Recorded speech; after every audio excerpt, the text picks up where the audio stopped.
Getúlio Vargas foi, nas palavras do historiador Boris Fausto, o governante que mais concentrou poderes até então na história do Brasil. É também, galera, durante a Era Vargas que o Brasil passará por transformações extraordinárias que mudarão radicalmente aquele Brasil rural, desindustrializado e oligárquico da Primeira República para esse Brasil moderno, para o Brasil moderno de hoje. Há inclusive historiadores como Caio Prado Júnior que o Brasil só deixa de ser realmente um país colonial ou semicolonial para entrar no grupo das nações modernas e capitalistas do século XX somente a partir da Era Vargas. É durante a Era Vargas que o Brasil se industrializa e abandona aquele mundo rural, que surgem mais trabalhadores urbanos, onde crescem as cidades no Brasil, que o Brasil irá modernizar-se, racionalizar do ponto de vista da administração pública, porque é somente na Era Vargas, por exemplo, que abandona-se o sistema de indicações oligárquicas para compor todos os cargos públicos e adiciona-se o processo de instituição dos concursos públicos. É quando surge a administração pública mais desenvolvida, racionalizada, é quando surge a educação e uma saúde pública, mais um ensino profissionalizante focado em formar pessoas com conhecimentos mínimos para trabalharem nas novas indústrias nascentes nas cidades. É quando surgem as migrações internas, principalmente do Nordeste para o Sudeste, e as modernas questões sociais urbanas do Brasil. Para entender melhor a Era Vargas, galera, os historiadores a dividem em 3 períodos. O governo provisório, iniciado na esteira da Revolução de 1930 e que se encerra em 1934. O governo constitucional, que é quando Vargas começa a governar dentro da lei, que vai de 1934 até 1937, que é quando Vargas deveria iniciar um novo processo eleitoral no Brasil, mas ao invés disso ele dá um golpe de Estado para permanecer no poder, iniciando seu período ditatorial do Estado Novo, iniciado em 1937 e que chega ao fim apenas em 1945, coincidindo inclusive com o fim da Segunda Guerra Mundial no âmbito global. O governo Vargas, galera, inicia-se em 1930 na sequência imediata da Revolução de 1930. Contextualizando, pessoal, o Brasil até então era um país rural, dependia da exportação de gêneros primários para os países do exterior. Dessa exportação vinha o dinheiro do Estado e das grandes oligarquias rurais que dominavam o país, principalmente a paulista e a mineira. A oligarquia cafeeira paulista enriqueceu-se com a exportação do café. A de Minas também se enriqueceu com a importação de café, leite, queijo e também era conhecida por ter o segundo colégio eleitoral mais importante do Brasil. Essas duas oligarquias concentravam os políticos mais poderosos do país e elas revezavam-se no poder da presidência da República no país, naquilo que ficou conhecido como a política do café com leite, onde alternava-se na presidência da República sempre um presidente paulista e um mineiro, um paulista e um mineiro. Como se deu a Revolução de 1930? Quando o presidente indicado por São Paulo, o Washington Luiz, rompe a política do café com leite, indicando um outro paulista para sucedê-lo, o Júlio Prestes, inicia-se um movimento de destituição do poder da oligarquia paulista, liderada pela oligarquia mineira, que une-se à oligarquia da Paraíba e do Rio Grande do Sul, que tinha o terceiro maior colégio eleitoral mais importante do Brasil, para destituir o Washington Luiz do poder. Essa revolução de 1930 colocou o Getúlio Vargas na presidência do país. Inicialmente parecia que a política do Brasil não mudaria muito, afinal de contas era apenas uma reacomodação do poder vinda de cima, que tirou uma oligarquia para instituir outras oligarquias no poder. Parecia que o Brasil continuaria um país oligárquico, rural, pautado na exportação, um país onde apenas poucas pessoas podiam participar da política, mas ao chegar no poder, Getúlio Vargas teria que acomodar os vários interesses que compunham a aliança liberal que o colocou no poder. Dentre esses interesses estavam o dos militares, que foram importantíssimos para destituir o Washington Luiz do poder, colocar Getúlio Vargas no poder, incluindo-se aí os interesses dos tenentistas e do alto comando do exército. Também Vargas teria que acomodar os interesses das elites urbanas industriais que o apoiaram e das classes médias urbanas. Tanto é, galera, que uma das promessas de campanha de Getúlio Vargas durante as eleições de 1930 que ele perdeu era de que instituiria o voto secreto para diminuir a corrupção na República Velha, para diminuir a corrupção no governo, além, é claro, da promessa de que ele criaria direitos trabalhistas para os trabalhadores. Eram as primeiras tentativas de Vargas de se aproximar dos trabalhadores.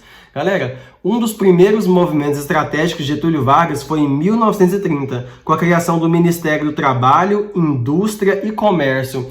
Vargas queria, a partir desse momento, galera, começar a aproximar-se dos trabalhadores através da mediação das relações de trabalho entre os trabalhadores e os empregadores, para conter aquele tanto de greves dos trabalhadores que foram feitas durante toda a década de 20, da qual a mais expressiva foi a Grande Greve Geral de 1917, iniciada em São Paulo, que se disseminou pelo país, no qual os trabalhadores começaram a reivindicar novos direitos trabalhistas, melhores condições de trabalho, e ficou claro, galera, que o trabalhador urbano que se desenvolvia na cidade se configurava como uma nova força política no país, com força de pressão.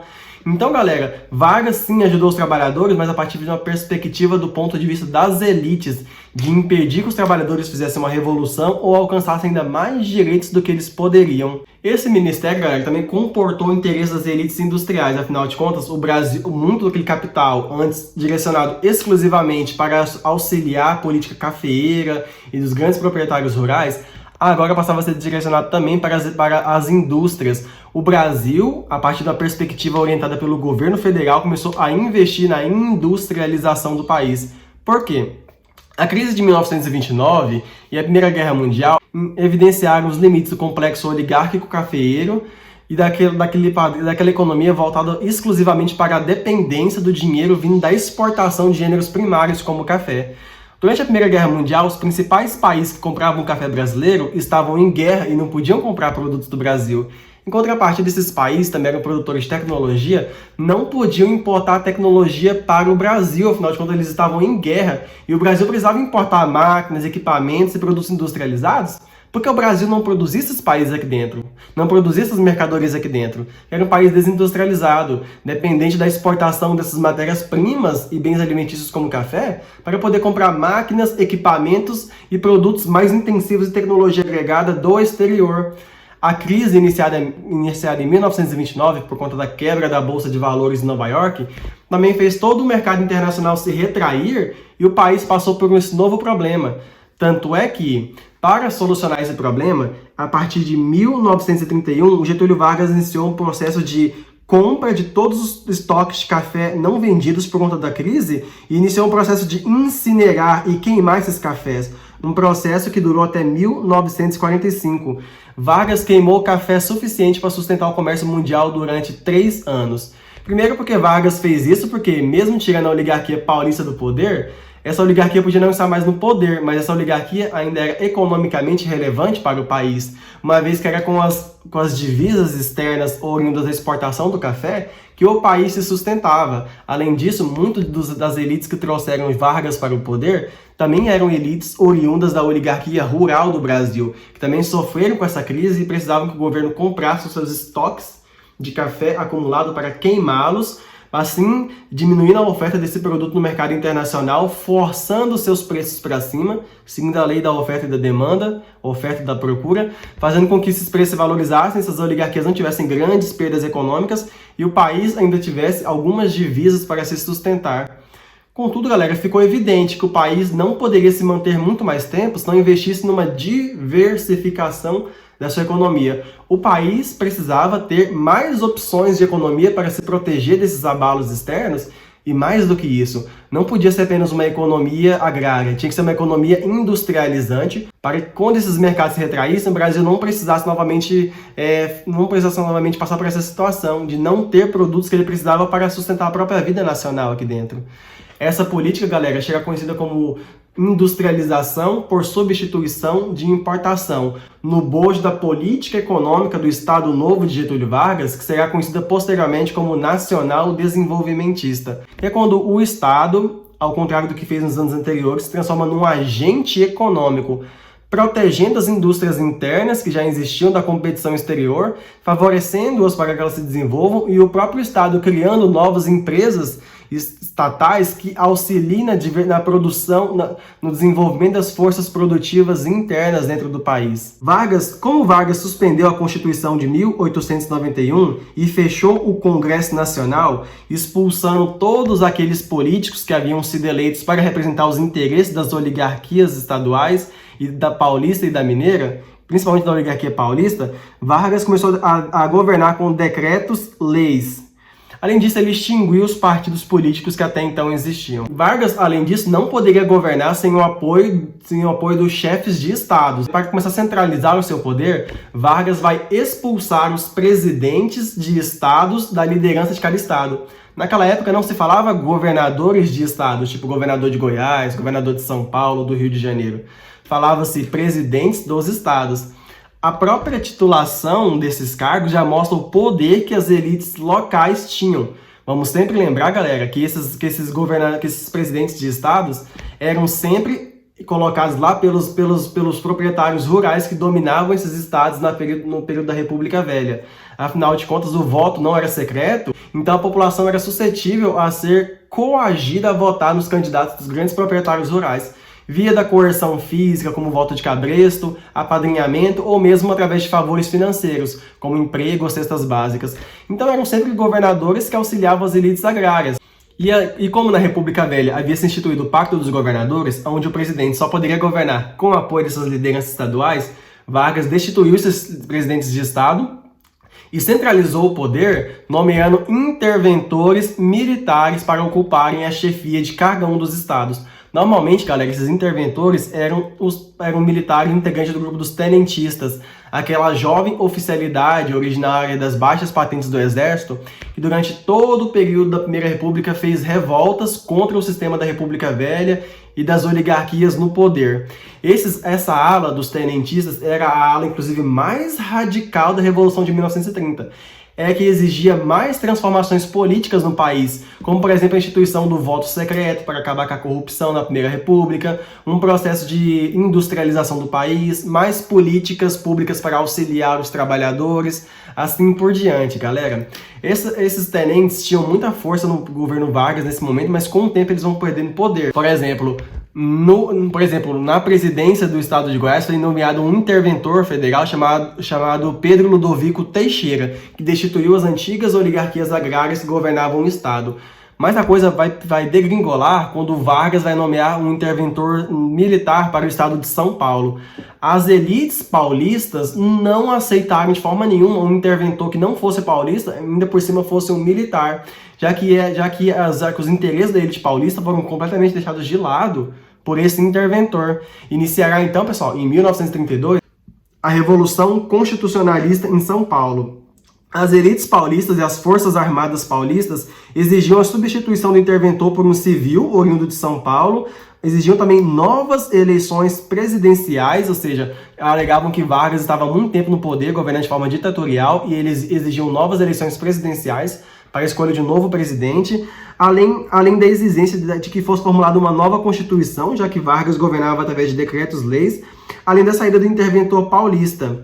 Galera, mesmo pegando em armas, a elite paulista perdeu, porque não pôde competir com as forças armadas leais ao presidente da República. Afinal de contas, o exército brasileiro dispunha de artilharia muito mais pesada, inclusive, nesse período, o governo brasileiro chegou a enviar aviões de guerra para São Paulo para destruir os rebelados. Tem até uma história de que Santos Dumont teria se suicidado depois de ver a sua invenção sendo utilizada para a guerra. No âmbito do desenvolvimento industrial do país, Vargas também criou o Ministério da Educação e Saúde. Não adiantava investir na industrialização do país, sendo que você não formava uma classe trabalhadora minimamente informada e intelectualmente desenvolvida para poder trabalhar nas máquinas, além de que havia o objetivo de formar uma nova elite intelectualizada para o Brasil. Quando o desenvolvimento industrial vai aumentar, principalmente depois de 1937, quando o governo de Vargas se tornará ainda mais ditatorial, o governo vai, inclusive, galera, criar o Sistema S, como vocês atualmente conhecem como SESC, SENAI, além de outras instituições voltadas a formar gente qualificada para trabalhar nos quadros técnicos das indústrias, ou então para formar gente qualificada para trabalhar nas novas indústrias nascentes nas cidades. Tudo isso surge no bojo das teorias do capital humano, que dizem que a formação intelectual da classe trabalhadora também contribui para o desenvolvimento das forças produtivas de um país, já que, afinal de contas, antigamente a nossa economia era totalmente agrária, e o trabalho agrário não existia grandes conhecimentos intelectuais, além, é claro, dos engenheiros, agrônomos e gente já da elite formada.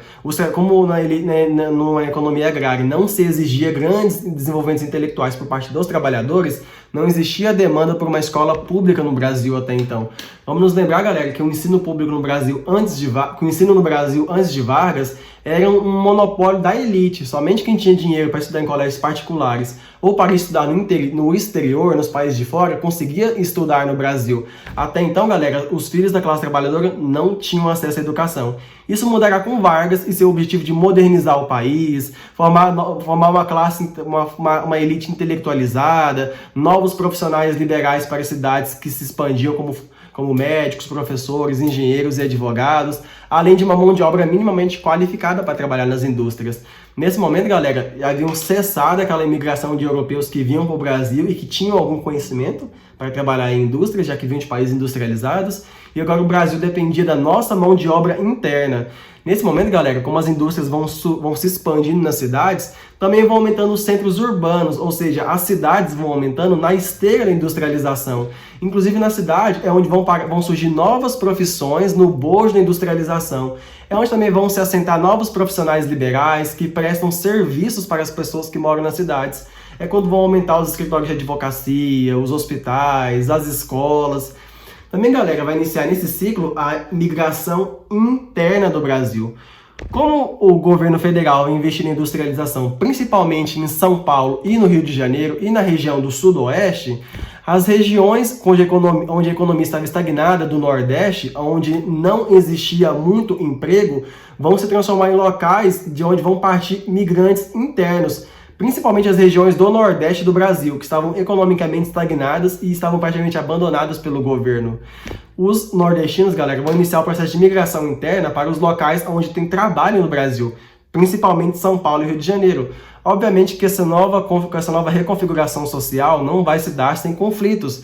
Vocês conhecem os conflitos advindos do fenômeno da xenofobia e dos conflitos advindos das migrações internas, principalmente do Nordeste, para as regiões do Sudeste no Brasil. Os revolucionários de São Paulo perderam a batalha, mas nem todas suas exigências serão ignoradas por Vargas. A partir de 1933, o Congresso é reaberto por Getúlio Vargas e Vargas convoca uma Assembleia Constituinte para que vai instituir os parâmetros de uma nova Constituição para o Brasil e que vai estabelecer as diretrizes para um novo processo eleitoral no Brasil.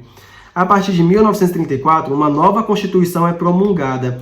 Nas palavras de Vargas, uma Constituição feita aos moldes do liberalismo. Essa primeira Constituição institui que o voto será secreto para combater a corrupção da Primeira República, cria uma justiça eleitoral, afinal de contas não vale dizer que não haverá mais corrupção e que o voto será secreto se você não cria um mecanismo para fiscalizar a execução dessas mudanças.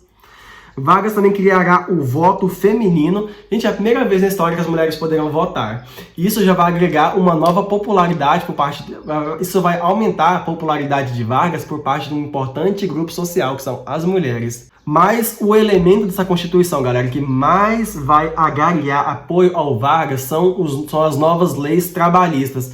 Galera, é nessa Constituição que Vargas instituirá um salário mínimo, galera, garantido constitucionalmente aos trabalhadores. Inclusive, Vargas vai aumentar o salário dos trabalhadores.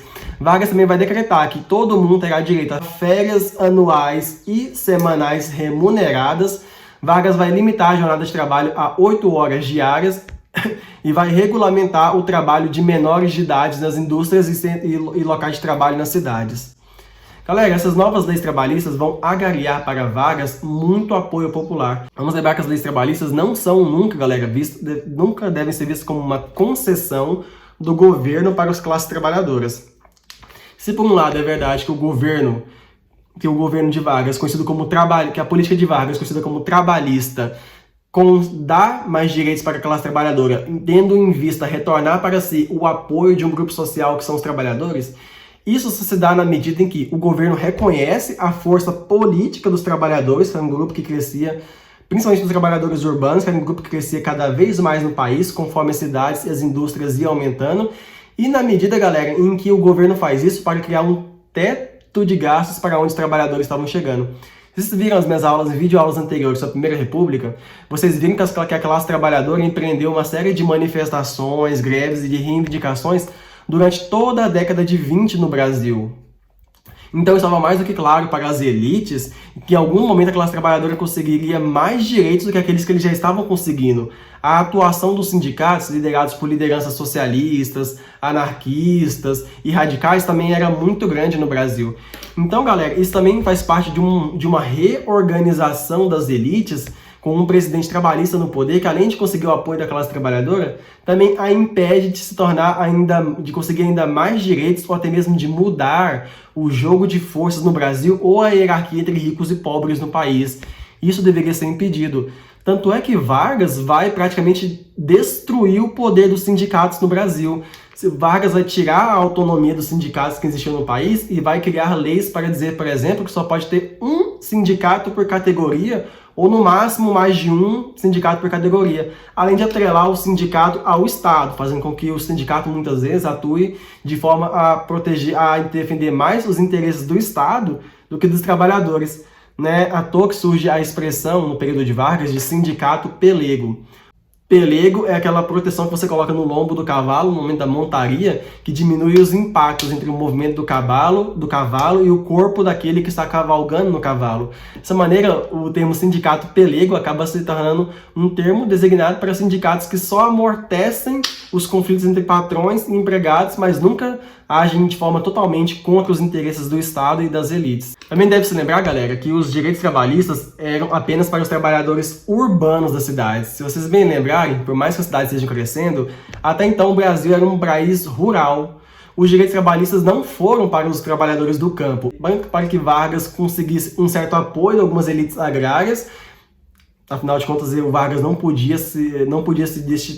largar totalmente o apoio das elites agrárias do país. E também porque, galera, o simples fato dos trabalhadores urbanos terem ganhado direitos já agregava muito apoio a Vargas, mas também agregava o apoio dos trabalhadores do campo para Vargas, que tinham em sua cabeça a esperança de que futuramente eles também viessem a ter direitos trabalhistas. Se eu não me engano, galera, é só com João Goulart que os direitos trabalhistas vão se estender à população do campo, e é só a partir do segundo governo Lula, já no século XXI, que mais de 50% da população trabalhadora vai trabalhar no Brasil com direitos trabalhistas e carteira de trabalho assinada. Também é na época do Vargas que vai surgir a famosa carteira de trabalho.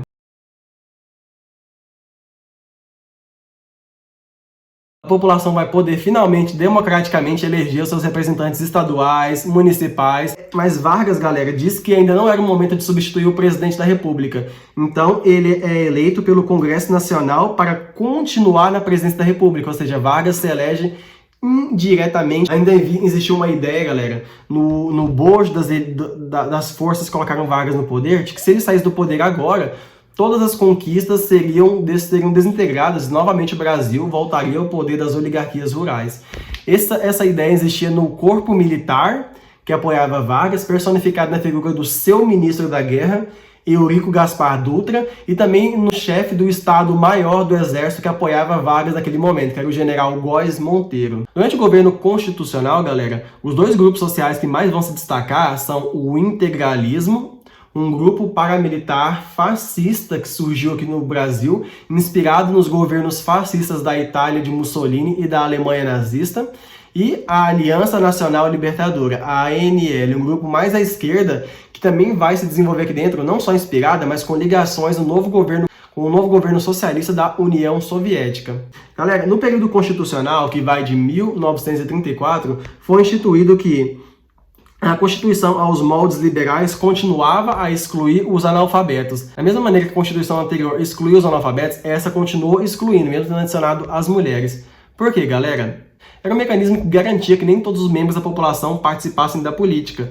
Tanto é que José Murilo de Carvalho, no seu livro Os Bestializados, afirmava que só no Rio de Janeiro 80 a 90% da população era destituída de participar da política pelos mecanismos formais do voto. E num país com analfabetismo tão grande como o Brasil, isso garantia que muitas pessoas continuassem alijadas do direito de participação do voto. Essa Constituição também dizia que o mandato presidencial do presidente seria de apenas 4 anos, sem o direito à reeleição. Ou seja, quando acabasse o período constitucional, em 1937, Vargas deveria deixar o poder e outro candidato que vencesse as eleições deveria assumir a cadeira presidencial. Vamos lembrar que reeleição é algo muito recente na história do Brasil. É somente com Fernando Henrique Cardoso que o Brasil aceitará a reeleição. Galera, em novembro de 1935, a Aliança Nacional Libertadora, liderada por Luiz Carlos Prestes, um ex-tenentista que lutou contra a República Velha na década de 20, iniciou um movimento, iniciou uma tentativa de golpe de Estado dentro do Brasil. Iniciou em alguns quartéis do Rio Grande do Norte, mas não se alastrou pelo resto do país. A Aliança Nacional Libertadora esperava ganhar o apoio de militares e de partes da população para destituir o governo ditatorial de Getúlio Vargas. No entanto, galera, o levante foi muito pequeno, mal articulado e falhou. Em 1936, Luiz Carlos Prestes e sua esposa Olga são presos. O movimento foi denominado de intentona comunista, de forma depreciativa pelo governo, para mostrar uma tentativa de golpe de Estado que falhou. Inclusive, a esposa de Luiz Carlos Prestes, Olga Benário Prestes, era uma militante comunista vinda direto de Moscou para tentar auxiliar nesse levante aqui do Brasil que deu certo.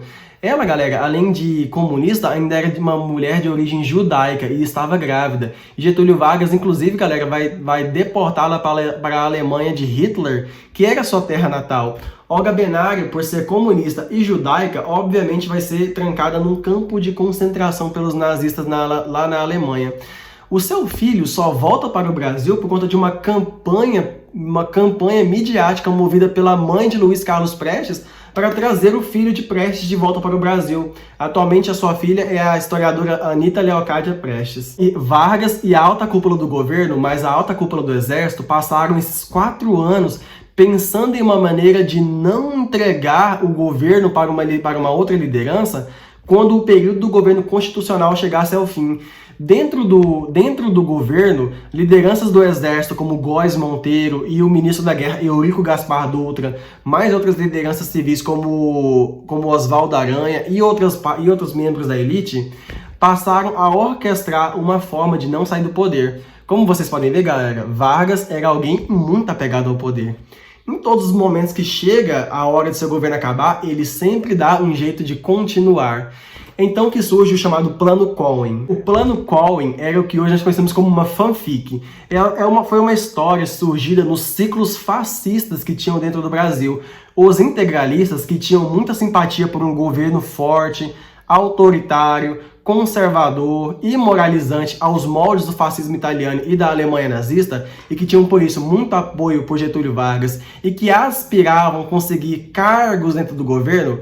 O líder do movimento fascista integralista brasileiro, Plínio Salgado, inclusive, tinha a aspiração de fazer parte do Ministério da Educação do governo brasileiro, ajudou o governo a forjar um plano falso, chamado Plano Cohen, em que supostamente o governo teria descoberto os planos de comunistas para iniciarem uma revolta no Brasil, onde se queimariam igrejas, matariam pessoas, roubariam quartéis.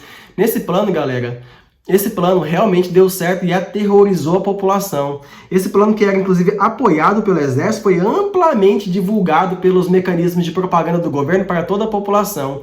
A partir da divulgação desse plano, obviamente falso, que nunca existiu, Vargas obteve uma justificativa para permanecer no poder. Ele vai solicitar ao Congresso Nacional, que havia sido reaberto, a instauração de um estado de sítio no Brasil e a ampliação de seus poderes para combater a ameaça comunista que estava no Brasil.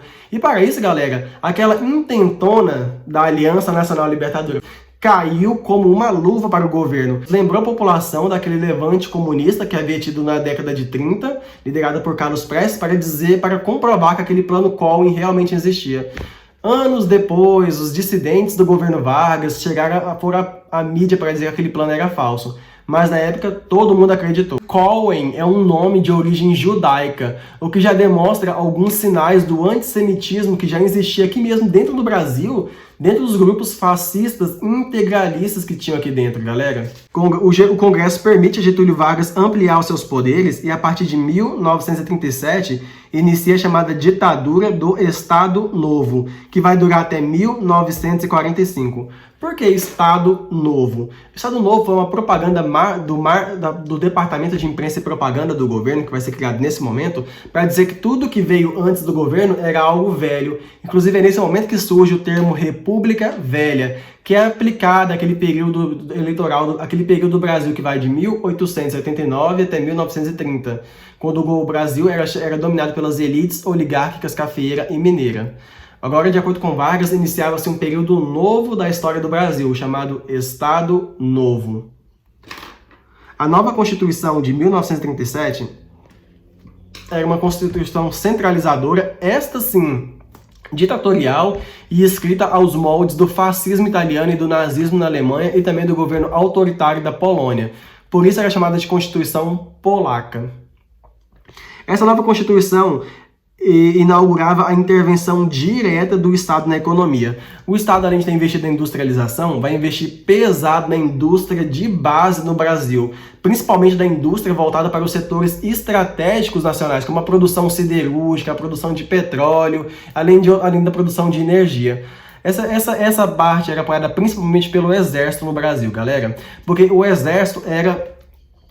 Exército tinha mais inclinações do que o próprio setor industrial para que o Brasil não dependesse da tecnologia estrangeira, desenvolvendo um setor industrial brasileiro que fosse controlado pelo Estado, não pela iniciativa privada e não pelo capital estrangeiro. E também porque essa é uma necessidade de longa data no Brasil, já que as indústrias de base são investimentos que demandam muito dinheiro e tem um retorno lucrativo muito demorado.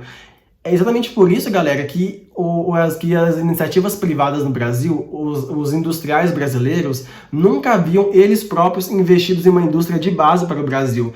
Se não tivesse sido um investimento do Estado, essa indústria de base não teria surgido, porque ela não havia surgido até então. Porque além de ser um risco muito grande e ter o seu retorno financeiro muito demorado, ela se tornava desinteressante para essas parcelas da elite. Por isso foi capitaneada pelo Exército naquele momento.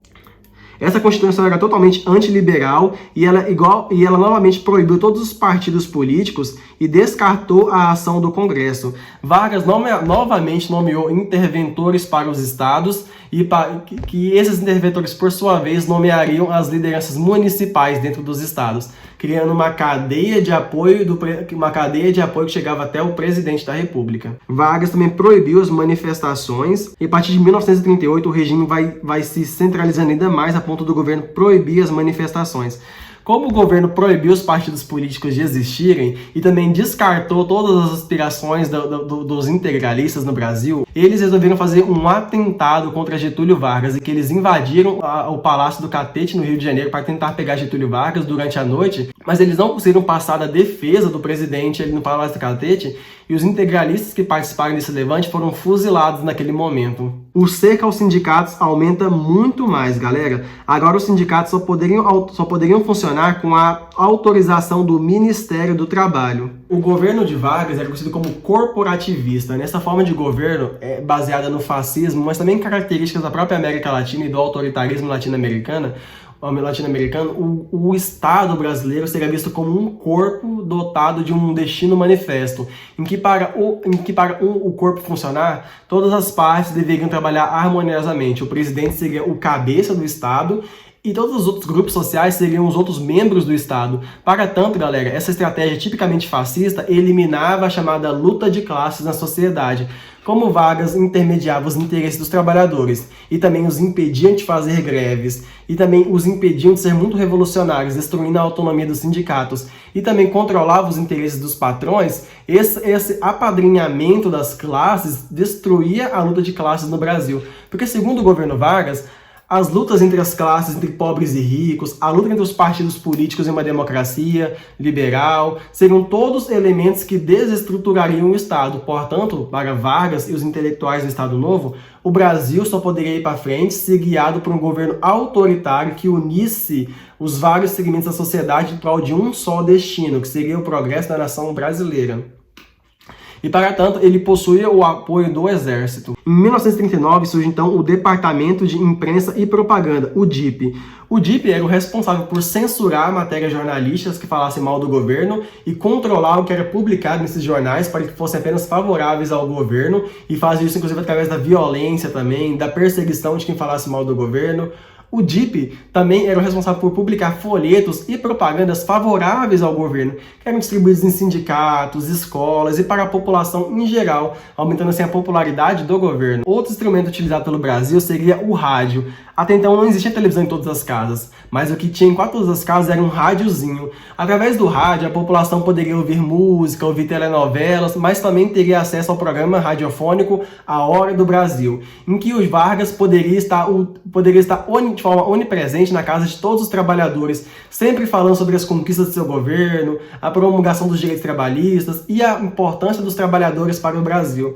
Não é à toa que Vargas constantemente usava a frase "trabalhadores do Brasil" para se aproximar dos trabalhadores. Afinal de contas, Vargas vai ser o inaugurador daquilo que posteriormente vai ser chamado de o populismo, que é quando o governo busca aumentar o seu poder através da aproximação com os trabalhadores. O populismo, que é inclusive um conceito muito mal entendido pela maior parte da população brasileira. Vargas vai entrar para a história então, galera, como o chamado pai dos pobres, uma imagem que o próprio Vargas procurava reforçar para aumentar o seu apoio entre os trabalhadores. Em 1941, Vargas criou a Justiça do Trabalho para fiscalizar a execução das leis trabalhistas que haviam sido criadas até então, mas é a partir de 1943 que Vargas vai unificar em um só texto todas as leis trabalhistas criadas ao longo de seu governo.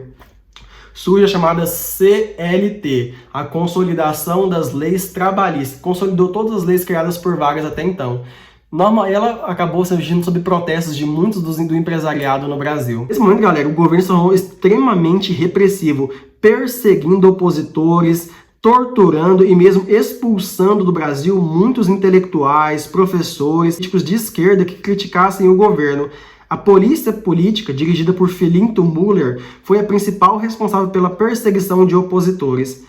No âmbito da economia, houve um incentivo para a industrialização de base. Vargas forneceu crédito para a indústria já existente no país. Vargas estimulou a criação de tarifas protecionistas para proteger a indústria nacional da concorrência com as indústrias estrangeiras. Não é à toa que Vargas é conhecido como alguém que incrementou o caráter nacionalista na política e retraiu os mercados brasileiros para produtos vindo de fora, como, por exemplo, mercadorias industrializadas vindas dos Estados Unidos. O que vai fazer com que o Vargas perca, inclusive, o apoio que ele tinha, inclusive, por parte do governo americano. A política protecionista de Vargas só era mais frouxa na importação de máquinas necessárias para o funcionamento das indústrias no Brasil. Mas para a importação de produtos produzidos lá fora, a política de Vargas era protecionista e nacionalista. Vargas também instituiu a chamada ISE, como eu falei para vocês, que foi a industrialização por substituição de importação. É nesse momento, galera, que vão surgir muitas das empresas públicas no Brasil, como a Companhia Siderúrgica Nacional de Volta Redonda, CSN, a Fábrica Nacional de Motores, a Vale, a chamada Vale do Rio Doce, que é posteriormente conhecida como Vale, a Companhia Nacional de Alcalis, e futuramente, quando Vargas retornasse para a história do Brasil como presidente, em 1953, a chamada Petrobras, que existe até hoje. Além da COSIP, da COSIPA, COSIPA, Companhia Siderúrgica Paulista. Um dos sinais do apoio da elite industrial para Vargas era o apoio da Fiesp, a Federação das Indústrias de São Paulo, e da Federação Nacional das Indústrias, a Vargas. Mas, galera, é a partir do início da Segunda Guerra Mundial que o governo de Vargas vai começar a cair. Como vocês bem sabem, galera, Vargas ele tinha muitas simpatias à Alemanha nazista, mas a política de Vargas era sempre a de nunca declarar apoio direto a uma nação. Ele sempre se botava em cima do muro a fim de obter apoios financeiros tanto das nações que estavam em guerra, do eixo e os aliados. Os Estados Unidos conseguiram o apoio de Getúlio Vargas para a instalação de uma base militar americana no Nordeste, da onde os Estados Unidos poderiam participar da Segunda Guerra Mundial na Europa, através da liberação de empréstimos para a construção de uma indústria estatal no Brasil, no caso a Companhia Siderúrgica Nacional, CSN. Além, é claro, galera, das aproximações culturais, como a criação do personagem de quadrinhos Zeca Carioca, criado pelos estúdios Disney, pelo intercâmbio cultural, em que, por exemplo, a cantora brasileira Carmen Miranda ia cantar nos Estados Unidos. Dessa maneira, galera, os Estados Unidos, através da chamada política de boa vizinhança, que é através da qual os Estados Unidos conseguiram manipular os países da América Latina, conseguiu o apoio do Brasil para a instalação de uma base militar no Nordeste e para o apoio do Brasil à campanha dos aliados da Segunda Guerra Mundial, inclusive com o envio de tropas brasileiras para a Europa, mais especificamente para a Itália, onde os Estados Unidos, a Inglaterra, a França combatiam a Alemanha nazista. Os pracinhas, que era o nome dos soldados brasileiros enviados para a Itália para combaterem, auxiliando os aliados, voltaram para o Brasil embaixo de grande prestígio. No entanto, surgiu uma contradição que foi muito cara ao governo Vargas. A oposição do governo Vargas, ainda durante o período da Segunda Guerra Mundial, começou a apontar para a contradição da ditadura varguista. Como assim o governo brasileiro enviava tropas para a Europa para auxiliar as democracias liberais no combate às ditaduras totalitárias na Alemanha e na Itália? Essa contradição começou a ser muito explorada pelos meios de comunicação no Brasil, que começavam a sabotar os mecanismos de censura do Departamento de Imprensa e Propaganda. Começou também a ser explorada pela oposição política de Vargas, de maneira que até os Estados Unidos começaram a não apoiar Vargas. Tanto porque era desinteressante aos Estados Unidos, que fazia uma campanha de desnazificação na Europa e de propaganda da democracia liberal no mundo, ter um aliado ditatorial, como também era desinteressante ter aqui na América Latina um governo nacionalista que restringiu seus mercados às mercadorias vindas dos Estados Unidos. Vargas passou então a ser pressionado para abandonar o governo. O próprio exército, que tanto atuou na Segunda Guerra Mundial, começou a ser contra Getúlio Vargas. As pressões foram tantas que Vargas teve que anunciar, galera, novas eleições presidenciais nas quais ele estaria proibido de participar. Para as novas eleições presidenciais, galera, surgiram novos partidos políticos, como o PSD, Partido Social Democrático, surgido na esteira dos industriais que se tornaram poderosos no governo Vargas, onde o principal candidato dele seria o ministro da Guerra, Getúlio Vargas, Eurico Gaspar Dutra. Surgiu a UDN, União Democrática Nacional, que aglutinava os opositores de Vargas. Seus membros geralmente eram oriundos das classes médias urbanas, militares, empresários, além de profissionais liberais, como jornalistas. Eles eram totalmente anticomunistas. Eles lançaram a campanha presidencial o brigadeiro Eduardo Gomes. Também surgiu o PTB, o Partido Trabalhista Brasileiro, criado por Getúlio e ligado aos sindicatos do Estado Novo. E também o velho Partido Comunista Brasileiro, PCB, que tinha como campanha o engenheiro Iedo Fiuza. No entanto, o histórico de Vargas de não abandonar o poder e o surgimento de um movimento popular denominado de queremismo, de Queremos Vargas, começou a levantar a suspeita de que Vargas não fosse entregar o poder quando o momento final chegasse. Além disso, galera, o fato de que Vargas destituiu o chefe de polícia do Distrito Federal e nomeou seu irmão, o Benjamin Vargas, para o cargo, foi interpretado como o desejo de Getúlio de permanecer no poder. Diante de tanta desconfiança e tensão no cenário político, Vargas foi deposto antes das eleições de 1945 começarem pelos seus próprios aliados militares.